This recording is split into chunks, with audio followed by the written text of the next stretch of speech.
विकास पर मुख्यमंत्री पुष्कर सिंह धामी ने देहरादून के परेड ग्राउंड में आयोजित पहाड़ी मेले में की शिरकत। लोगों से अपनी सांस्कृतिक विरासत को बचाने का किया आह्वान।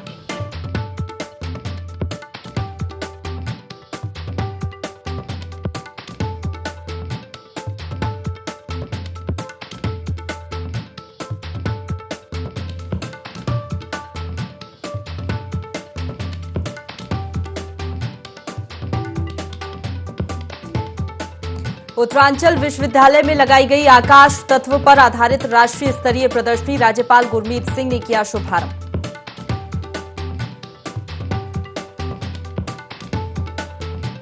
रिस्पना नदी को पुनर्जीवित करने को लेकर पूर्व मुख्यमंत्री त्रिवेंद्र सिंह रावत ने फिर छेड़ी मुहिम। पूर्व में जारी अपनी योजनाओं का किया निरीक्षण।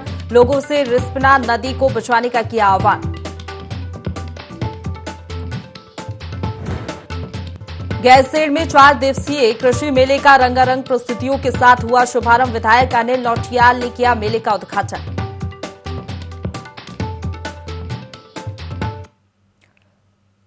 नमस्कार, देवभूमि लाइव देख रहे हैं आप। आपके साथ मैं हूं प्रशंसा। उत्तरांचल यूनिवर्सिटी में आकाश तत्व पर राष्ट्रीय कॉन्फ्रेंस चल रही है, सीधा रुख करेंगे।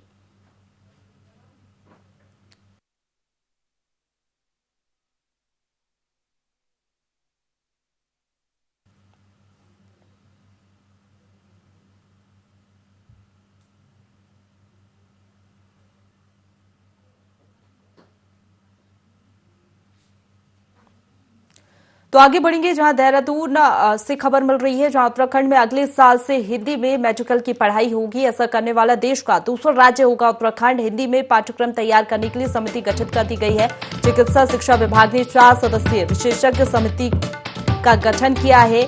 मध्य प्रदेश के मेडिकल कॉलेजों में आपको बता दें, पहले से ही हिंदी में मेडिकल की पढ़ाई लागू हो चुकी है। पाठ्यक्रम का अध्ययन कर ड्राफ्ट तैयार किया जाएगा और ऐसा करने वाला उत्तराखंड देश का दूसरा राज्य बन जाएगा। तो देहरादून से बड़ी खबर बता रहे हैं, उत्तराखंड में अगले साल से हिंदी में मेडिकल की पढ़ाई होगी। ऐसा करने वाला देश का दूसरा राज्य होगा उत्तराखंड। हिंदी में पाठ्यक्रम तैयार करने के लिए समिति भी गठित कर दी गई है। अब ये समिति काम करेगी। चिकित्सा शिक्षा विभाग ने 4 सदस्यीय विशेषज्ञ समिति का गठन किया है।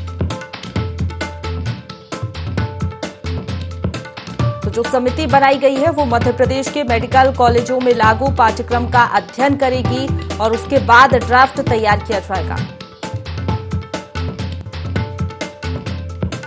खबर पर ज्यादा जानकारी लेंगे, हमारे साथ संवाददाता आकाश फोन लाइन पर जुड़ गए हैं। आकाश, एक नई उपलब्धि उत्तराखंड के नाम जुड़ने वाली है। मध्य प्रदेश के बाद अब उत्तराखंड भी मेडिकल की पढ़ाई हिंदी में करवाने जा रहा है। बिल्कुल, जिस तरह से कह सकते हैं कि ये मेडिकल की पढ़ाई करने वाले छात्रों के लिए एक अच्छी खबर है कि जो लगातार मेडिकल की पढ़ाई के लिए इस तरीके से अगर हम बात करें तो राज्य सरकार की कोशिश ये है कि हिंदी में पाठ्यक्रम जो है उसको सीरियस किया जा सके, क्योंकि कई ऐसे छात्र हैं कि जो उत्तराखंड में अगर हम खासतौर पर बात करें तो राज्य सरकार प्राइवेट स्कूल के साथ साथ कई ऐसे सरकारी स्कूल है जहाँ पर हिंदी मीडियम के तहत जो है पढ़ाई होती है, और ऐसे में उन छात्रों को कहीं ना कहीं आने वाले समय में कुछ परेशानी का सामना करना पड़ता है। सरकार ने यही कोशिश कहीं ना कहीं की कि जिस तरीके से प्राइवेट स्कूलों में सीबीएसई और एनसीईआरटी की किताबें जो लागू हैं उसको राज्य में भी लागू की गई थी, तो उसी के तहत अब सरकार की कोशिश है कि जो उच्च शिक्षा के क्षेत्र में जो तमाम पाठ्यक्रम हैं उसमें भी एक तरीके से इनको अपनाया जा सके। और यही वजह है कि जो बच्चे कहीं ना कहीं जो हिंदी मीडियम स्कूल से ताल्लुक रखते हैं, जो सरकारी स्कूलों में पढ़ते हैं, उनको अगर अंग्रेजी में किसी प्रकार की दिक्कतें होती हैं तो उनके लिए अब एमबीबीएस में जो है हिंदी के पाठ्यक्रम की शुरुआत जो है की जाएगी। और निश्चित तौर पर कहीं ना कहीं जिस तरीके से मध्य प्रदेश सरकार ने इसको किया था और उसके बाद कह सकते हैं कि एक सफल परिणाम वहाँ पर देखने को मिले थे, तो उसी के तहत जो कमेटी का गठन किया गया था उनको भी कहा गया था कि जिस तरीके से मध्य प्रदेश सरकार की तरफ से जो तमाम चीजें लागू की गई हैं उसी का अध्ययन एक तरीके से किया जाए और वो रिपोर्ट को कहीं ना कहीं राज्य सरकार के समक्ष पेश किया जाए। और इसी के कह सकते हैं कि उस रिपोर्ट के अध्ययन करने के बाद अब राज्य सरकार ने भी तय किया है कि जो अगला पाठ्यक्रम शुरू होगा एमबीबीएस का, उसमें अब हिंदी में भी जो है एमबीबीएस किया जा सकता है। तो निश्चित तौर पर कहीं ना कहीं जो युवा एक तरीके से एमबीबीएस करना चाहते थे और निश्चित तौर पर कहीं ना कहीं उन्हें परेशानी होती थी, तो उनके लिए सुखद खबर है कि राज्य सरकार अब इस मामले को लेकर के उनके बारे में भी जो है सोच ली है और ऐसे में आने वाले समय में जो एमबीबीएस का पाठ्यक्रम है वो हिंदी के जरिए भी जो है बच्चे करते दिखाई देंगे। बिल्कुल, ये जो समिति गठित कर दी गई है आकाश, ये कब तक काम कर लेगी, कब तक अध्ययन पूरा हो जाएगा? बिल्कुल, जिस तरीके से कमेटी का गठन किया गया है उसमें तमाम जो शासन से जुड़े हुए अधिकारी हैं और साथ ही साथ जो एमबीबीएस से जुड़े हुए जो तमाम डॉक्टर्स हैं या फिर मेडिकल कॉलेज के जो तमाम प्रोफेसर हैं उनकी एक कमेटी का गठन ये किया गया है। कह सकते हैं कि कमेटी को कहा गया है कि जल्द से जल्द जो अपनी रिपोर्ट है वो एक तरीके से सरकार को जो है सौंपी जाए। क्या आने वाले समय में अगर हम बात करें तो अप्रैल मई के बाद ही नया पाठ्यक्रम शुरू होता है, तो ऐसी में स्थिति में अगर हम बात करें तो ये कोशिश सरकार की रहेगी कि जल्द ये कमेटी जो है तमाम अध्ययन करे, क्योंकि मध्य प्रदेश ही पहला सा राज्य है कि जहां पर इस पाठ्यक्रम को जो है हिंदी में किया गया है। तो ऐसे में जल्द ही उस रिपोर्ट को अध्ययन करने के बाद शासन को सौंपी जाएगी और कह सकते हैं कि आने वाले समय में कोशिश सरकार की रहेगी, क्योंकि अगले साल से जिस तरीके से इस पाठ्यक्रम को लागू करना है तो सही बात है कि सरकार की कोशिश ये है कि जो कमेटी है वो जल्द अध्ययन करने के बाद इस रिपोर्ट को शासन को सौंपे, जिसके बाद शासन अपने स्तर पर इसको जो है मोहर लगाए। जी चलिए, आप बने रहिए हमारे साथ, आगे भी आपसे जानकारी लेंगे।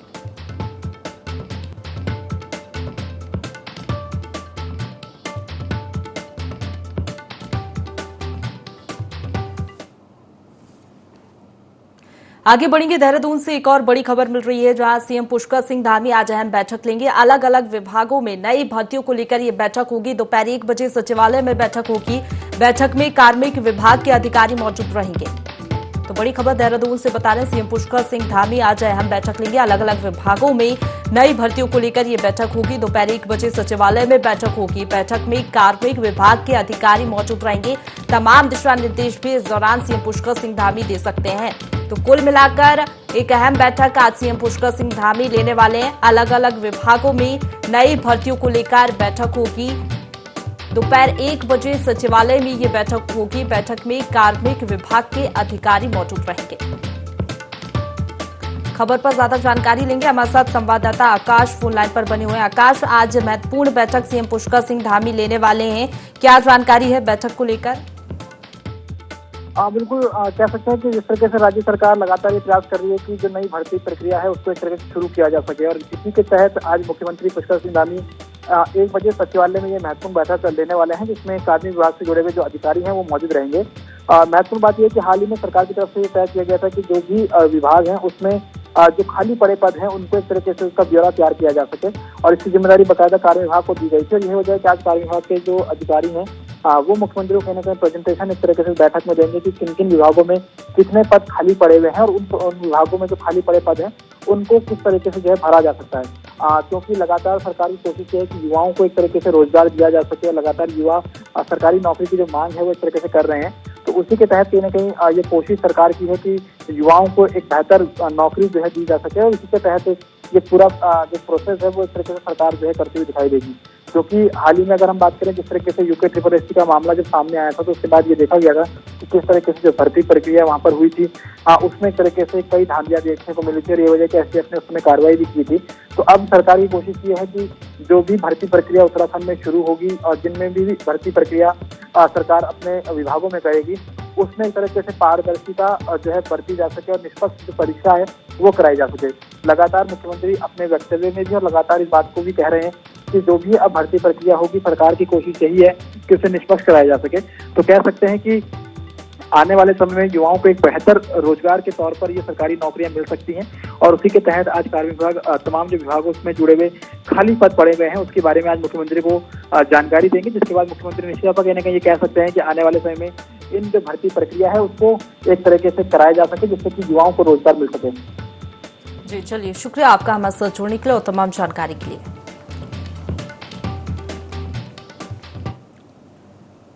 तो चलिए खबरों में आगे बढ़ेंगे, जहां इगास पर्व के मौके पर देहरादून के परेड ग्राउंड में पहाड़ी मेला समिति और श्री शक्ति सेवा जन कल्याण समिति की ओर से कार्यक्रम आयोजित किया गया, जिसमें मुख्यमंत्री पुष्कर सिंह धामी भी शामिल हुए। उन्होंने सभी को इगास पर्व की बधाई देते हुए कहा कि किसी भी राज्य की लोक संस्कृति और लोक परंपरा ही उस राज्य की आत्मा होती है। उत्तराखंड की लोक संस्कृति और परंपराओं को विशिष्ट बताया। मुख्यमंत्री ने सभी प्रदेशवासियों से अपनी परंपराओं, रीति रिवाजों और सांस्कृतिक विरासत को समझने की अपील की। साथ ही कहा कि अपने लोगों के बीच मनाने का प्रयास करें। इगास पर्व के दिन राज्य में अवकाश भी घोषित किया गया।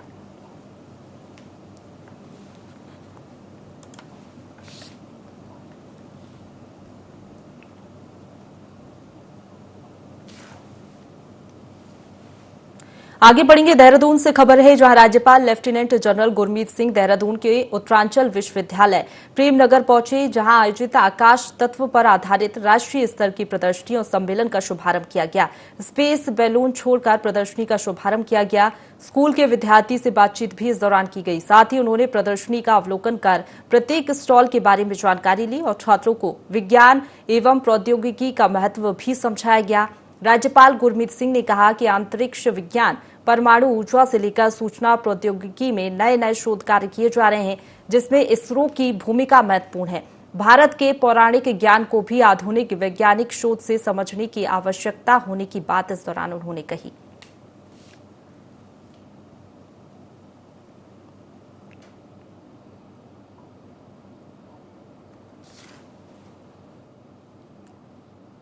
आगे बढ़ेंगे। रुद्रप्रयाग के दरमोला गांव में एकादशी पर्व पर पांडव नृत्य समारोह की शुरुआत हुई। परंपरा के अनुसार पांडव नृत्य 4 माह तक चलता है।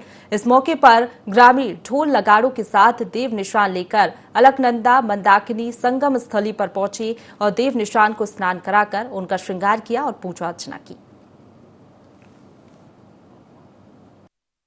एकादशी दिवाली की पूर्व संध्या पर भगवान बद्री विशाल के अन्य देवी देवताओं के अस्त्र पांडवों के अस्त्र शस्त्रों एवं निशानों को पवित्र अलकनंदा और मंदाकिनी के पावन तट पर स्नान के लिए लाया जाता है। और आज प्रातः इगास बगवाल के दिन, देव एकादशी के दिन, दिवाली के दिन हमारे कुल पुरोहितों द्वारा वैदिक मंत्रोच्चार के साथ भगवान का शकलीकरण किया जाता है। और आज से हमारी ग्राम पंचायत में पांडव लीला प्रारंभ हो जाती है। इस पवित्र उत्तराखंड देवभूमि में देवताओं का निवास स्थान है। बहुत सारे तीर्थ हैं। अलकनंदा मंदाकिनी का पावन तट है।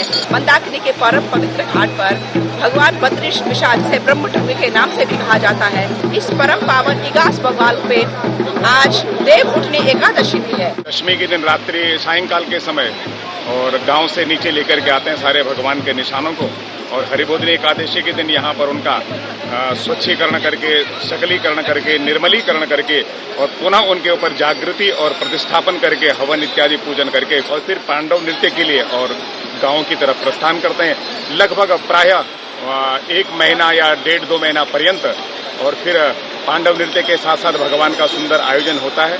सभी लोग आकर के अपने इष्ट भगवान से अपनी मनोतियों को मानते हैं। जसपुर में नाबालिग लड़की से दुष्कर्म का मामला सामने आया। परिजनों ने मामले की शिकायत जसपुर कोतवाली में की। पुलिस ने बताया कि अंगदपुर गांव के रहने वाले आरोपी ने अपने दोस्त के साथ मिलकर नाबालिग से दुष्कर्म की वारदात को अंजाम दिया, जिसकी शिकायत पर आरोपियों के खिलाफ अन्य धाराओं में मामला दर्ज किया गया है। पॉक्सो एक्ट के तहत भी मामला दर्ज कर लिया गया है और उनकी तलाश की जा रही है।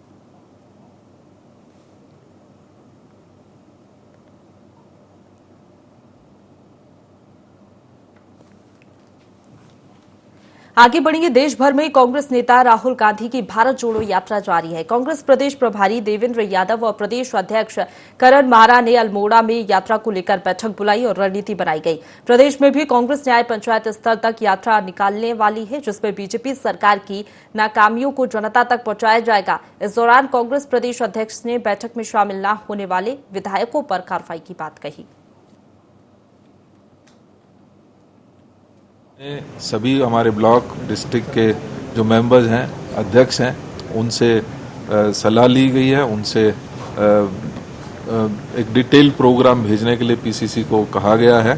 जैसे ही पीसीसी के पास वो प्रोग्राम आएगा, नवंबर और दिसंबर में ये यात्राएं नीचे लेवल तक, गांव के लेवल तक भी हम इसको आयोजित करने का हमने निश्चय लिया है। निश्चित ही वो पीसीसी अध्यक्ष बताएंगे भी, क्योंकि ये एक अति महत्वपूर्ण मीटिंग थी। तो निश्चित ही जो ब्लॉक प्रेसिडेंट या डिस्ट्रिक्ट प्रेसिडेंट या पीसीसी के मेंबर इसमें अनुपस्थित रहे होंगे, उनको जरूर उसका संज्ञान लिया जाएगा और उनके खिलाफ कोई ना कोई उचित कार्रवाई की जाएगी। डेवलपमेंट बहुत बड़ा मुद्दा है। जिस तरीके से सांप्रदायिक माहौल खराब करके पोलराइजेशन ऑफ वोट के लिए एक पार्टी काम कर रही है, उसके लिए हम लड़ेंगे। लोगों में एकता का माहौल बनाएंगे। हमारे जिलों की लड़ाइयाँ भी आने वाली हैं, उस पर हम लड़ेंगे। अंकिता भंडारी मर्डर केस, केदार भंडारी जिस तरीके से पुलिस अभिरक्षा से गायब हुआ और बाद में 3 दिन तक पुलिस ने उसको छिपाया, ये केस, ममता का केस, हरिद्वार में पकड़े गए आतंकवादियों के केस, ये सारे विषय ऐसे हैं जिन पे हम लोग जनता के बीच में जाएंगे। जिस तरीके से कोरोना में हजारों लोग इस प्रदेश के हताहत हुए मरे हैं। हर किसी का रिश्तेदार मित्र कोई ना कोई खत्म हुआ है। जो लापरवाही उस समय सरकार की तरफ से हुई उसको हम सरकार को घेरेंगे सदन से सड़क तक। आगे बढ़ेंगे। चमोली के कर्णप्रयाग में एक युवक को नाबालिग से छेड़छाड़ करना भारी पड़ गया। दोनों छात्राओं की शिकायत पर पुलिस आरोपी को गिरफ्तार कर लिया है। आरोपी युवक छात्राओं को ट्यूशन से घर आते समय परेशान कर रहा था, जिसे अब पुलिस ने कर्णप्रयाग के मुख्य बाजार से गिरफ्तार कर लिया है।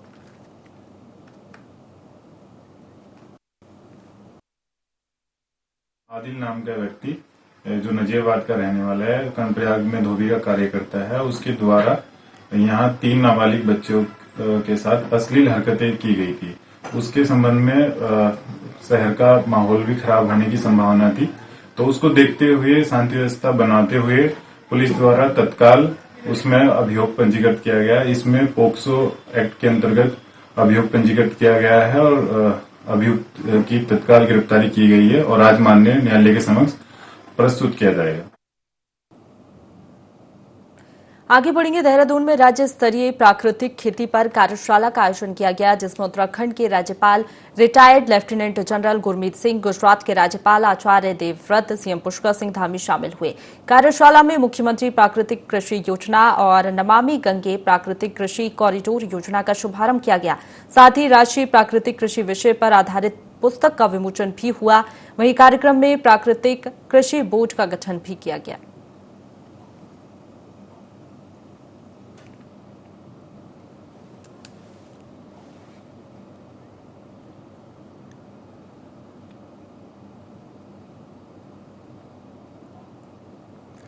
आगे बढ़ेंगे। धनोल्टी के ब्लॉक सभागार में युवा कल्याण विभाग के तत्वाधान में युवा महोत्सव कार्यक्रम का आयोजन किया गया, जिसमें ब्लॉक के विभिन्न ग्राम पंचायतों से महिला मंगल दल, युवक मंगल दल सहित स्कूली छात्र छात्राओं ने भी हिस्सा लिया। इस अवसर पर छात्र छात्राओं ने रंगारंग सांस्कृतिक गीत, नृत्य, संगीत जैसे कार्यक्रमों की प्रस्तुतियां भी दी। इस दौरान ब्लॉक प्रमुख सीता रावत ने कहा कि इस तरह की प्रतियोगिता से क्षेत्र की छिपी हुई प्रतिभा को उजागर करने का अवसर मिलता है। हमारे देश के यशस्वी प्रधानमंत्री मोदी जी के नेतृत्व में जहां मातृशक्ति के उत्थान के लिए हर क्षेत्र में काम किया जा रहा है। पहले ही जहां उज्ज्वला योजना, बेटी बचाओ बेटी पढ़ाओ अभियान, स्वच्छ भारत अभियान, ऐसे अनेकों कार्यक्रम, प्रधानमंत्री आवास योजना पहले से प्रारंभ की जा चुकी है। हमने भी निर्णय लिया है, हमारी सरकार ने निर्णय लिया है कि हम लखपति दीदी योजना प्रारंभ कर रहे हैं।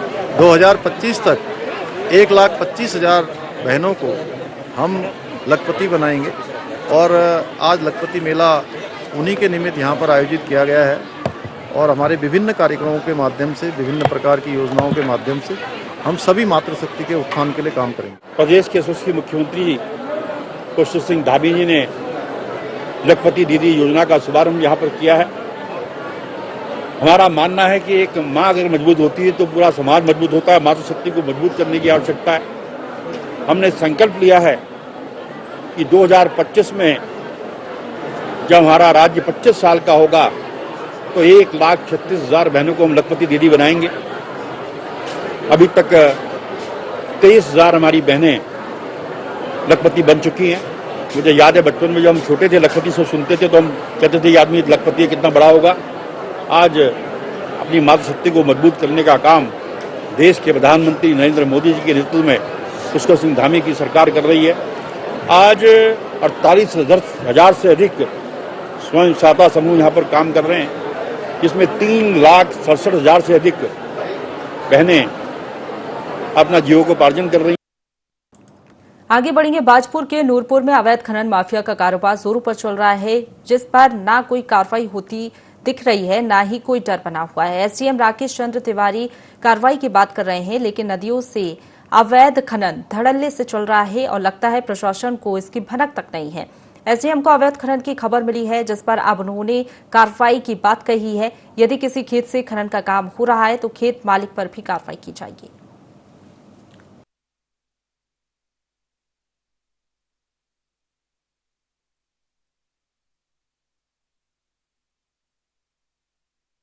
कुछ लोगों के द्वारा ट्रैक्टर में कराहा लगा के अवैध खनन कर रहे हैं, तो उसको संज्ञान में आया, जिससे उसको तत्काल दिखवाया जाएगा और यदि अवैध खनन करता हुआ कोई भी व्यक्ति पाया जाता है, चाहे ट्रैक्टर हो चाहे डंपर, वो उसमें सीज करने की और आवश्यकता पड़ेगी तो अन्य भी कार्रवाई जो उचित होगी की जाएगी। उधर मेरी जानकारी में है कि कोई भी अनुमति अभी है नहीं और अभी भी पट्टा चालू नहीं हुआ है।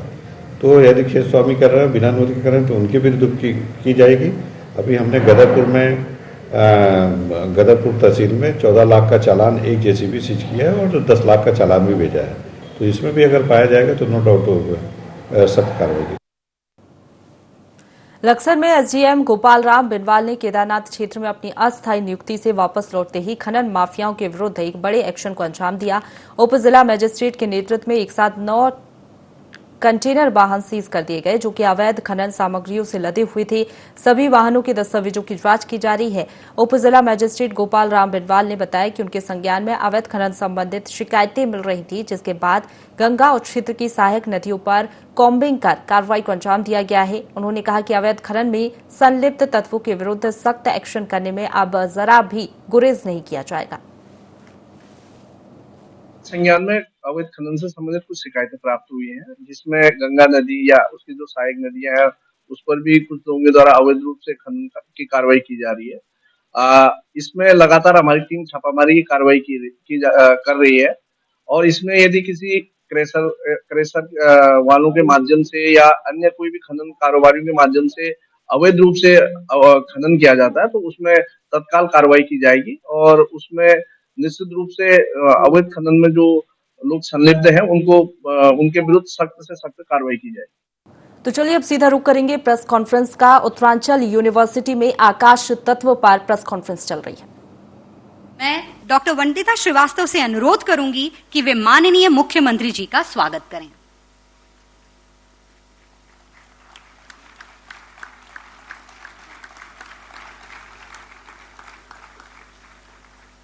Thank you, Dr. Vandita. Sir, we are truly honored by your presence.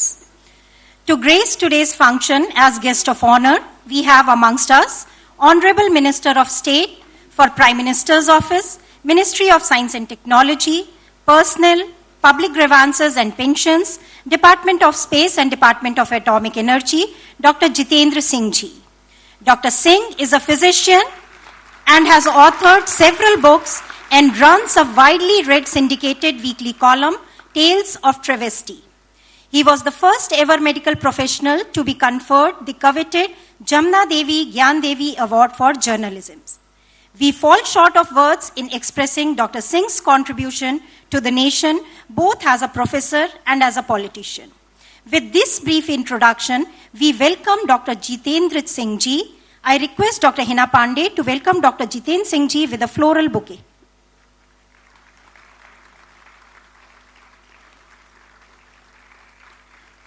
धन्यवाद महोदय, आपकी उपस्थिति से हम अत्यंत गौरवान्वित महसूस कर रहे हैं। आपका हार्दिक स्वागत है। आज हमारे बीच भारत सरकार के प्रमुख वैज्ञानिक सलाहकार पद्मश्री डॉक्टर अजय कुमार सूद जी उपस्थित हैं। आप प्रधानमंत्री विज्ञान, प्रौद्योगिकी और नवाचार सलाहकार परिषद के अध्यक्ष हैं। डॉक्टर सूद एक प्रसिद्ध भौतिक शास्त्री हैं। आपके पास 2 अमेरिकी और 5 भारतीय पेटेंट हैं। आप भारतीय विज्ञान संस्थान बेंगलोर में भौतिकी के विशिष्ट मानद प्रोफेसर हैं। आप शांति स्वरूप भटनागर पुरस्कार सहित कई प्रतिष्ठित पुरस्कारों से सम्मानित किए गए हैं। आपका स्वागत है सर। मैं सुश्री आसफा सिद्दीकी जी से अनुरोध करती हूं कि वे आदरणीय सूद जी का स्वागत करें।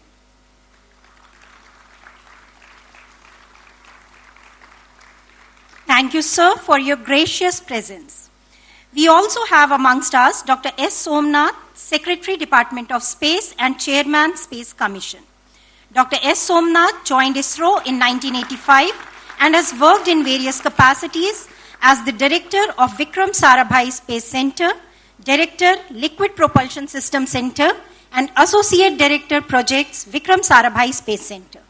He has contributed immensely in several prestigious ISRO projects. He has received numerous awards for his exemplary work at ISRO. We welcome you, sir, for this occasion. I request Dr. Mamta Chauhan for a floral welcome.